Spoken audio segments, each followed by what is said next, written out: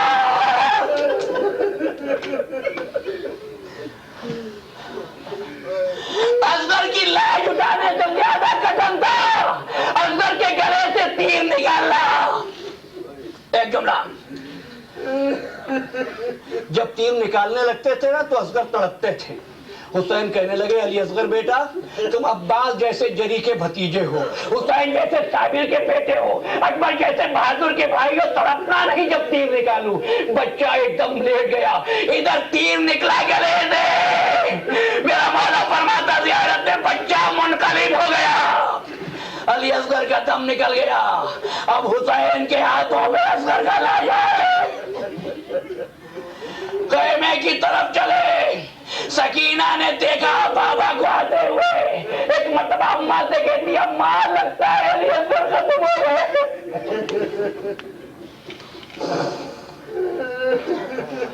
بہنوں کے لیے چھوٹے بھائی کتنے عزیز ہوتے ہیں۔ اماں علی اصغر ختم ہو گئے۔ میرے باپ نے پوچھا سکینہ تم نے کیسے جانا؟ کہا جب بابا گئے تھے ہاتھ بندھے، اب آئے تو ہاتھ اس طرح ہے۔ ایک مرتبہ خیمے میں آئے، میں بیان نہ کر سکوں گا کس طرح ام رباب کو علی اصغر کا لاشا دکھایا ہوگا، لیکن مقاتل نے اتفاق سے لکھا گنج شہیدہ میں آئے، ذوالفقار حیدری نکالی، ننھی سی قبر کھود کے اصغر کو گاڑ کے، شبیر اٹھ کھڑے ہوئے دامن کو جھاڑ کے، قبر اصغر بن گئی۔ جب 11ویں محرم کو قافلہ اسیر ہو کے جانے لگا، ایک مرتبہ ام رباب قبر اصغر پہ آئی۔ اس طرح قبر بنائی تھی حسین نے، ایک طرف اکبر کا لاشا تھا، ایک طرف قاسم کا لاشا تھا۔